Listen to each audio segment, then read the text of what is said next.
à tous.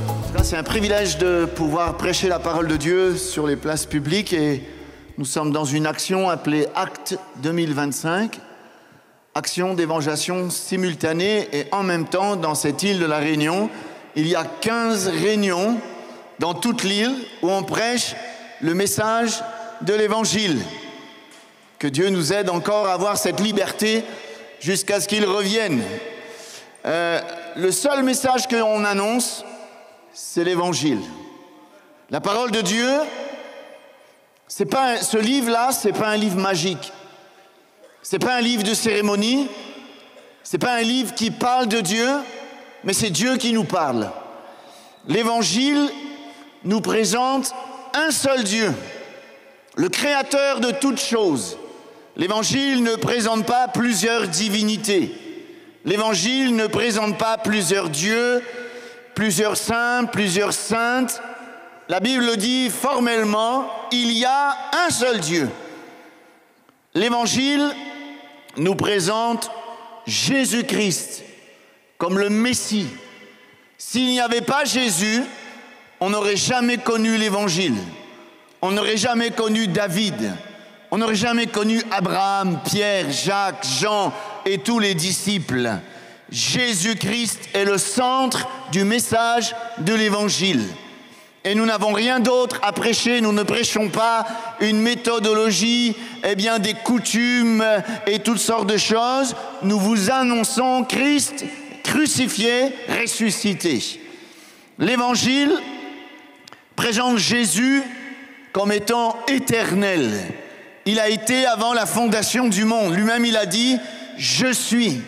Avant qu'Abraham fût, « Je suis ». Et effectivement, Jésus n'a ni commencement ni fin. Jésus est plus qu'un prophète.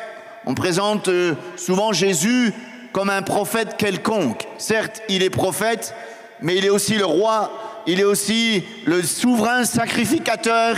C'est Dieu qui s'est fait homme.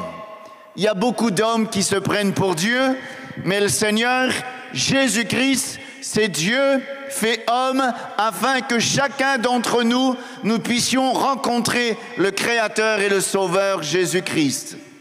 L'Évangile nous présente Jésus comme le serviteur. C'est la parole faite chair.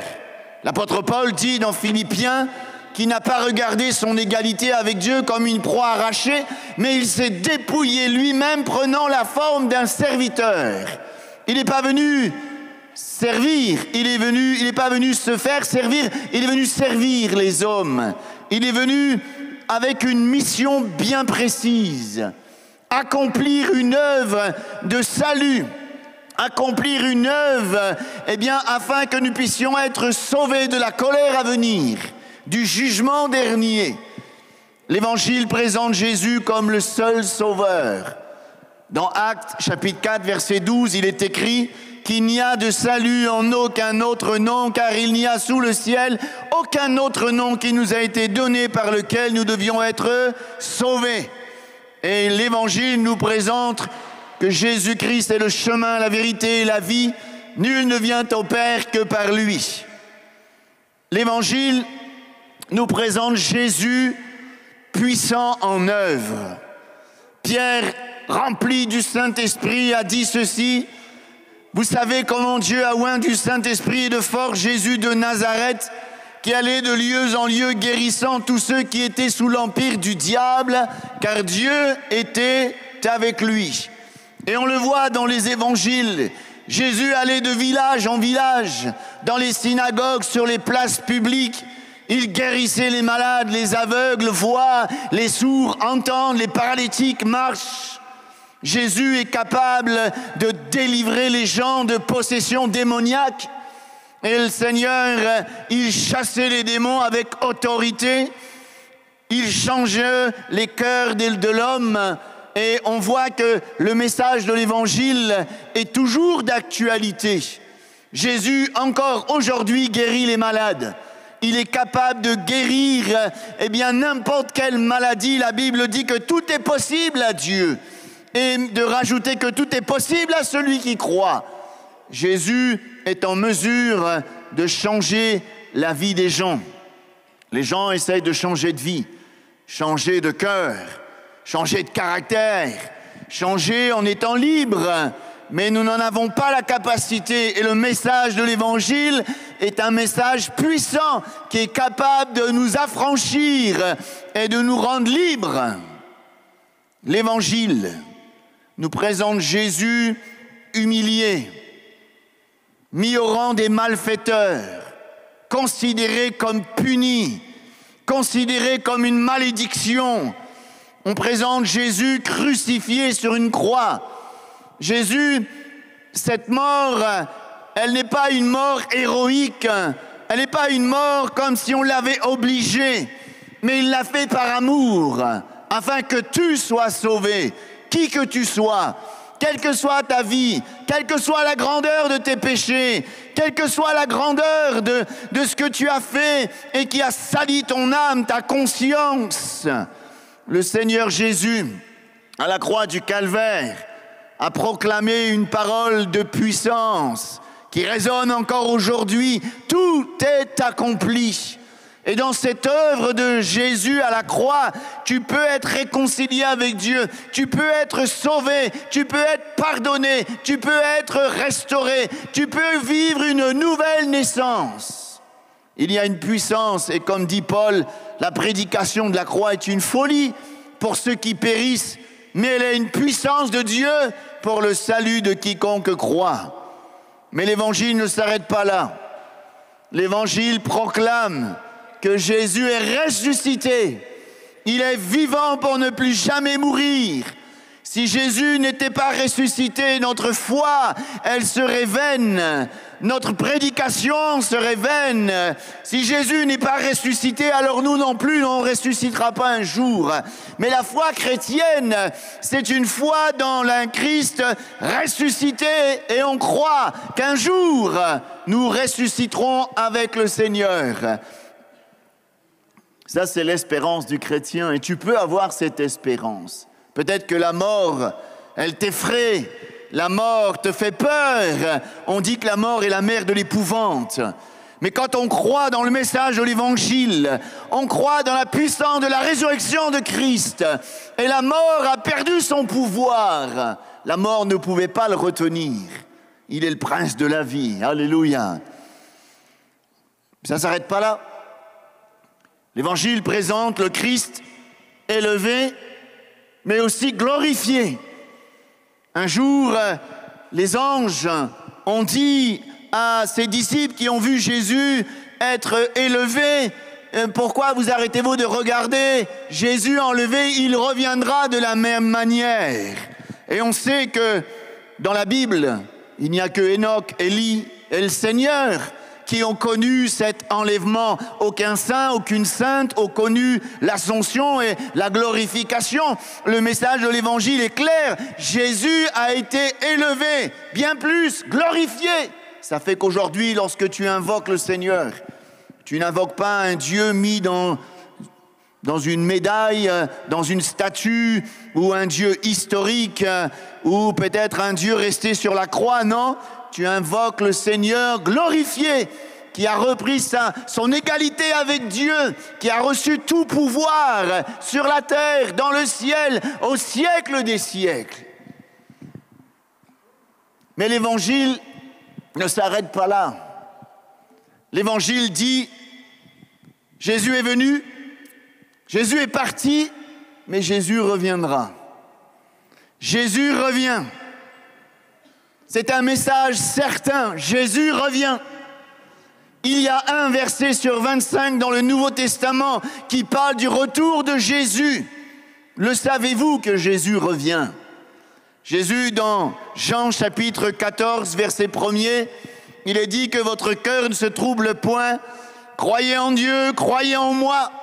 Il y a plusieurs demeures dans la maison de mon Père. Si cela n'était pas, je vous l'aurais dit. Je m'en vais vous préparer une place, et lorsque je m'en serai allé et que je vous aurai préparé une place, je reviendrai et je vous prendrai avec moi afin que là où je suis, vous y soyez aussi. Quel message d'espérance! Il est venu, il est parti, mais il reviendra. Le retour de Jésus n'est pas une invention d'homme. C'est la vérité. Parce que, la Bible le dit. La parole de Dieu, c'est la vérité. Jean 17, 17, ta parole est la vérité. La parole de Dieu, c'est pas un mensonge. C'est pas une histoire. C'est pas des mythes. C'est l'assurance d'avoir un message authentique. Et la Bible le dit, que Jésus reviendra. Lui-même, il l'a dit, je reviendrai. Jésus ne peut pas mentir. D'ailleurs, c'est la seule chose qu'il ne peut pas faire. Il peut faire toutes sortes de choses, ressusciter un mort, guérir les malades, répondre à une prière, mais il ne peut pas mentir. Il est la vérité et il a dit « Je reviendrai ». Les apôtres ont été fidèles au message de Jésus. Ils allaient de lieu en lieu prêcher la parole de Dieu. Ils ont continué le ministère de Jésus-Christ et ils ont annoncé également le retour de Jésus. Bien plus, les anges, serviteurs du Très-Haut, ont annoncé aussi que Jésus reviendrait. Alors c'est sûr que ce message du retour de Jésus rencontre beaucoup de moqueries, beaucoup d'indifférence, beaucoup de railleries. Il n'y a rien de nouveau sous le soleil. Du temps de Noé, les gens se moquaient de lui quand lui, il avait dit qu'il y aurait le déluge, que la pluie allait tomber, que les écluses des cieux de la terre allaient s'ouvrir. Oh, tout le monde le prenait pour un fou parce qu'à l'époque, la pluie n'était jamais tombée. Chaque matin, il y avait une rosée qui venait humecter la terre. Alors on disait que Noé, il est fou. Beaucoup de gens disent qu'on est fou quand on dit que Jésus revient. Vous pensez ce que vous voulez, mais Jésus reviendra. Quand je regarde la Bible d'une manière panoramique, dans toute la Bible, il y a 3 grandes prophéties qui ressortent. Une prophétie, c'est une parole dite d'avance, qui est née dans le cœur de Dieu. La première prophétie, dans Genèse, la postérité de la femme t'écrasera la tête, tu blesseras le talon.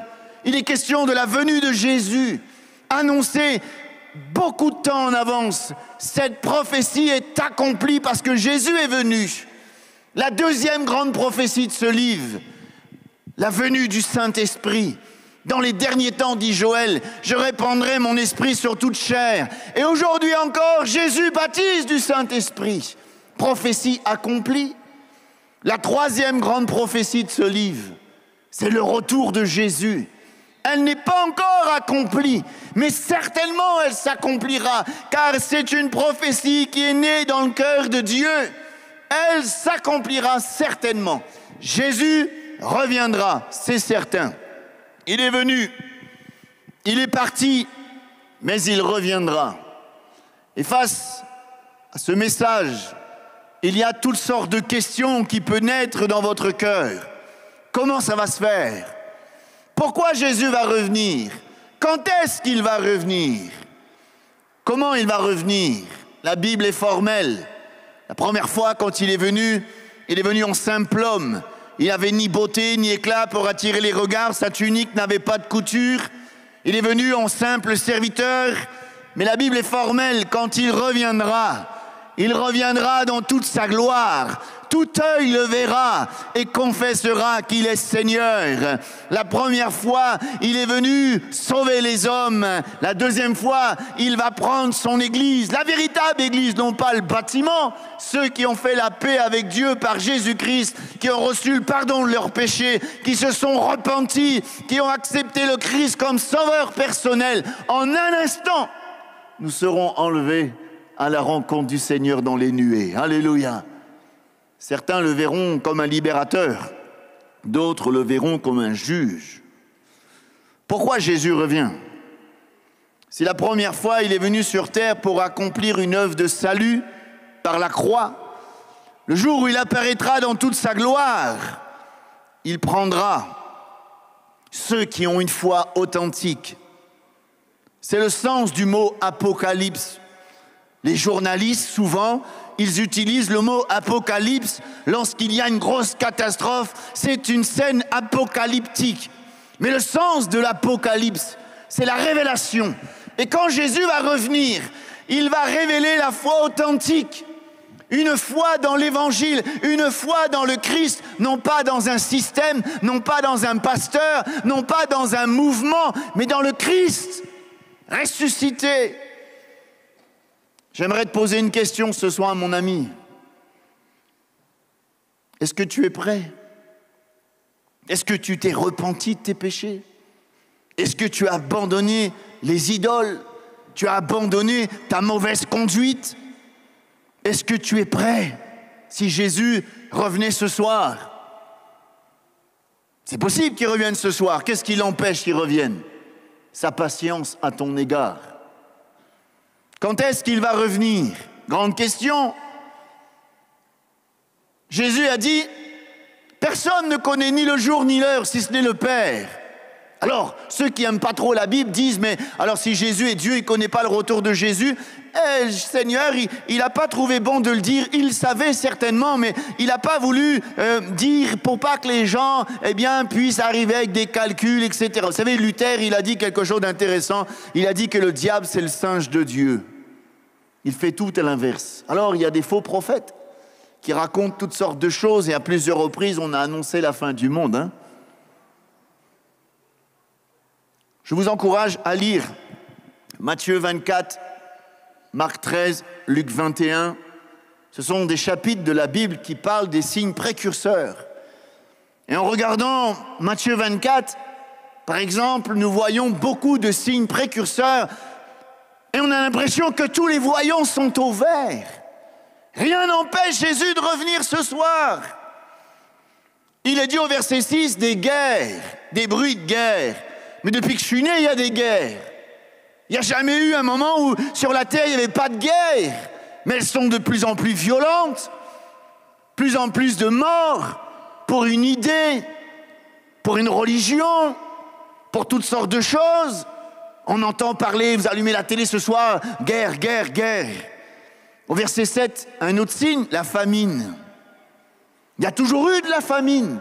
Depuis que je suis tout petit, j'entends de la famine. Mais aujourd'hui, la famine ne touche pas simplement les pays sous-développés, des pays qui sont riches. Il y a des gens qui ne mangent pas à leur faim. Il y a une fracture sociale. Voilà un autre signe qui doit nous alerter des tremblements de terre. Il y en a toujours eu des tremblements de terre. Un jour, quelqu'un a dit que les tremblements de terre, ils sont de plus en plus rapprochés et violents. C'est comme une femme enceinte, quand elle va voir son bébé, les contractions sont de plus en plus proches. C'est que le bébé est proche. La terre soupire après son créateur. Il est parlé de persécution des chrétiens. Nous sommes arrivés à un temps où la foi chrétienne, la foi authentique, la foi de l'évangile, elle est persécutée dans certains pays. On ferme les assemblées, les églises. On met à mort les chrétiens. Paul l'avait dit, certains vous tueront, croient rendre un culte à Dieu. Des faux prophètes, il y en a plein. L'iniquité se sera accrue. Et c'est pas la peine d'avoir fait Saint-Cyr pour comprendre qu'il y a des choses qu'on vous voit aujourd'hui qu'on ne voyait pas il y a 50 ans. Le péché est arrivé à son comble. Aujourd'hui, on dirait que tout est banalisé. Le péché, c'est grave. Ça nous prive de la gloire de Dieu. Le dérèglement de la nature. L'évangile est prêché dans le monde entier. Aujourd'hui, il y a quelques années, l'évangile ne pouvait pas être prêché dans certains pays, mais avec Internet, aujourd'hui, la parole de Dieu parcourt la terre avec efficacité. Et même des pays les plus fermés, il y a des centaines et des centaines de personnes qui reçoivent le Christ comme sauveur. Je peux continuer la liste, mais je pense que ça doit nous éveiller. Jésus est venu, Jésus est parti, mais il reviendra. Il reviendra bientôt. Que vous le vouliez, que vous le vouliez pas, que vous le croyez, que vous le croyez pas, Jésus reviendra. C'est une certitude. La plus grande question pour toi ce soir, c'est pas de savoir quand est-ce qu'il va revenir. Est-ce que tu es prêt? Est-ce que tu es prêt? Jésus a dit que ce qui s'est passé du temps de Noé arrivera à la fin des temps. Alors qu'est-ce qui s'est passé du temps de Noé? Les gens pensaient au plaisir plus que Dieu. On y est, non? On veut bien d'un Dieu qui ne soit pas trop embarrassant, qu'on invoque de temps en temps, comme une armoire de secours qu'on ouvre de temps en temps et qu'on referme et qu'on oublie. Dieu, ce n'est pas ce qu'il veut une communion avec toi. Du temps de Noé, les gens étaient dans l'indifférence au sujet du message de l'évangile, du message de Dieu. Ils étaient dans l'indifférence. Quand Noé, le premier prédicateur de la justice, annonçait le salut, eh bien par l'arche, les gens ne voulaient pas de ce salut. Ils étaient dans l'indifférence. C'est la même chose, non? On y est. Je crois que nous devons nous conduire avec sagesse. Ne soyons pas insensés ce soir. Ne remets pas à demain. Tu sais, toi, demain, si tu pourras dire encore aujourd'hui, c'est aujourd'hui le jour du salut. Le Seigneur peut revenir ce soir. Alors, je termine avec une question que tu peut-être te poses. Comment faire pour être prêt? J'ai pas envie de rater. On peut rater un bus, on peut rater un avion, on peut rater un rendez-vous, mais tu n'as pas le droit de rater le retour de Jésus. Il n'y aura pas une deuxième chance. Premièrement, ce soir, tu dois te repentir de tes péchés. C'est quoi la repentance? Celui qui confesse ses péchés à Jésus, il sera fidèle et juste pour lui pardonner. Tu dois te tourner vers Dieu. Arrête avec cette mauvaise voie, arrête avec cette mauvaise habitude, arrête avec cette vie de dissolution. Repens-toi, humilie-toi, change de conduite, viens vers le Seigneur, humilie-toi, repens-toi, confesse tes péchés. Non pas à un homme, mais à Dieu, car Dieu seul peut pardonner les péchés. L'apôtre Paul le dit, sortez de cette génération perverse et corrompue. Comment se préparer? N'endurcis pas ton cœur. Peut-être tu dis, moi je suis jeune, j'ai le temps. J'ai le temps, quand je serai vieux, j'aurai le temps. Mais je crois que le temps est mauvais. C'est aujourd'hui le jour du salut. C'est aujourd'hui qu'on doit donner notre cœur au Seigneur. Si tu entends sa voix, n'endurcis pas ton cœur. Accepte-le comme ton sauveur personnel. Parce que chacun est responsable de son âme. Un jour, il y avait une chrétienne fervente, fidèle à son Seigneur, aux réunions de prière, fidèle. Son mari, un peu d'une manière ironique, eh bien, méprisait sa femme. Oh, ce soir, il y a une réunion, il y a la fête de l'Évangile à Saint-Paul, à Saint-Denis, le jour de la Pentecôte, viens. Vas-y à ma place, j'ai pas envie d'y aller, tu vas prier pour moi, c'est bon. Et un soir, il a fait un cauchemar. Des fois, on fait des cauchemars, ça peut être salutaire, hein. Il arrivait que lui et sa femme étaient morts. Ils sont arrivés, tous les deux, bras dessus, bras dessous, et ils voulaient rentrer au paradis. Le Seigneur lui a dit, elle y va à ta place. Chacun est responsable de ton âme. Ne laisse personne choisir à ta place. J'ai envie de dire une phrase qui va être un électrochoc, va en enfer qui veut, va au ciel qui veut. Il n'y a aucun diable, aucun pacte, aucun homme, aucune puissance qui peut t'empêcher ce soir d'entrer dans le royaume de Dieu, de faire la paix avec Dieu. Quand j'ai connu le Seigneur, on avait fait un pacte. Bon, moi, j'avais ni Dieu ni diable. Quand je suis arrivé à La Réunion, voilà, on m'emmène dans la ravine, ça c'est mes dieux, ok, c'est les miens. On avait fait un pacte pour mon fils. On avait fait toutes sortes de choses. Et quand j'ai rencontré le Seigneur, on m'avait dit, non, il ne faut pas aller là-bas, tu as fait un pacte, ton fils, il va faire ceci, il va faire cela. Créole, il dit, il va casser son collet. Moi, j'ai tout jeté quand j'ai rencontré Jésus. Tout jeté. Les idoles, je ne peux même pas dire tout ce que j'étais parce qu'il y en avait beaucoup. J'ai tout mis dans la poubelle. Et j'ai donné mon cœur à Jésus. Et j'ai mis mon enfant sous la protection du Très-Haut. Et aujourd'hui, il sert le Seigneur. Ne laisse personne choisir. Il est venu, il est parti, il reviendra. Est-ce que tu es prêt? Est-ce que tu es prêt? Ce soir, c'est l'occasion de préparer ton cœur, de te repentir. Peut-être que tu connais l'Évangile, tu connais le message de l'Évangile, mais est-ce que tu as donné ton cœur à Jésus? Est-ce que tu as donné toute ta vie à Jésus? L'occasion t'est donnée ce soir d'accepter le Christ comme sauveur et d'offrir ta vie. Seigneur, je ne suis pas parfait. Si tu attends d'être parfait, tu ne donneras jamais ta vie à Jésus. Viens tel que tu es. Il t'accepte. Je ne mettrai pas dehors celui qui vient à moi, a dit Jésus. Est-ce qu'on peut se courber un instant?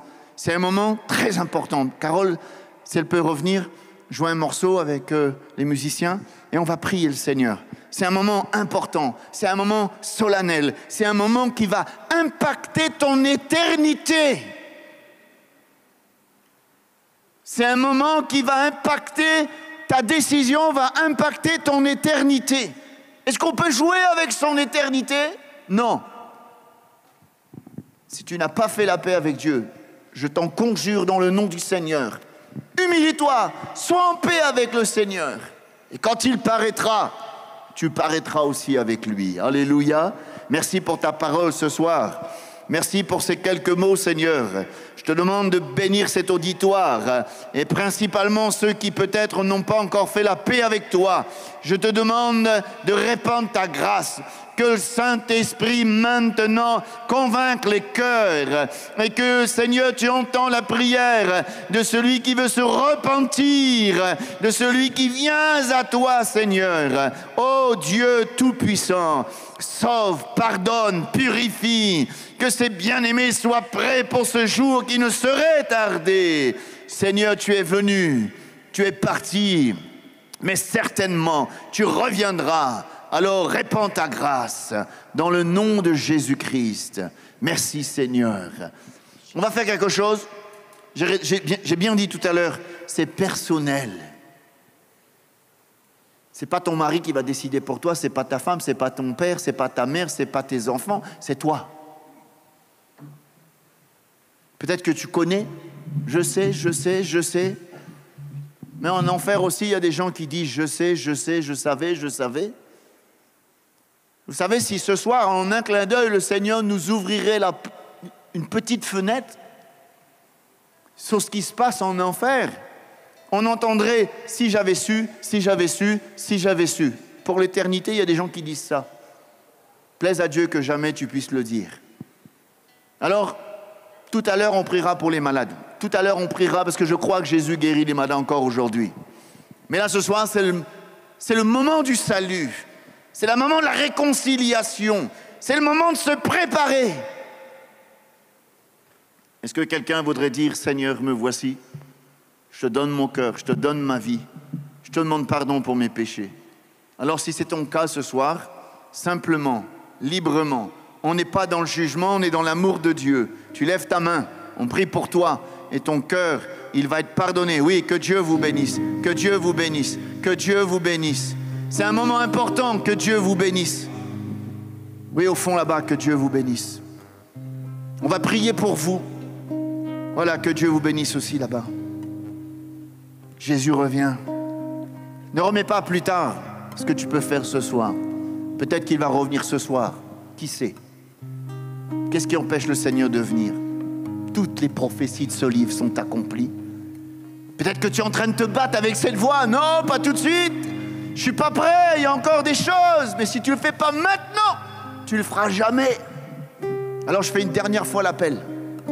Est-ce qu'il y a quelqu'un encore qui voudrait dire « Ouais, je donne mon cœur à Jésus. Je ne résiste pas. » Oui, que Dieu te bénisse. On va prier pour vous. Et si vous n'avez pas pris l'engagement de marcher avec le Seigneur, vous passerez tout à l'heure à la petite tente. On vous donnera un évangile si vous ne l'avez pas. Vous laisserez vos coordonnées, les pasteurs de cette région viendront vous visiter. Et engagez-vous avec le Seigneur. Et l'église qui est là, s'il vous plaît, on peut prier pour ces bien-aimés. Ils ont pris la meilleure décision. Ils ont décidé de passer l'éternité avec Jésus dans le ciel. Alléluia! N'est-ce pas beau, non? La Bible dit qu'il y a plus de joie pour un pécheur qui se repent que 99 justes qui n'ont pas besoin de repentance. Seigneur, merci de bénir ces bien-aimés. Ils ont décidé de se préparer pour l'éternité. Ils ont décidé de te demander pardon pour leurs péchés. Ils ont décidé de délaisser leur mauvaise vie. Ils ont décidé de t'accepter comme sauveur personnel. Bénis-les, prends soin d'eux, garde-les fidèles jusqu'au bout maintenant. Que tu puisses nourrir leur âme de la parole de Dieu. Tu les baptises du Saint-Esprit, Seigneur. Tu les gardes, tu les bénis. Qu'ils fassent l'expérience de la nouvelle naissance. Qu'ils fassent l'expérience d'une vie nouvelle en Christ. Qu'ils cultivent une communion personnelle avec toi, quotidienne. Ah, qu'ils ne te lâchent plus maintenant, Seigneur. Qu'ils attendent, qu'ils marchent fidèlement jusqu'à ton glorieux retour, Seigneur. Nous te les confions. Nous te les confions dans la grâce de Dieu, dans le nom de Jésus.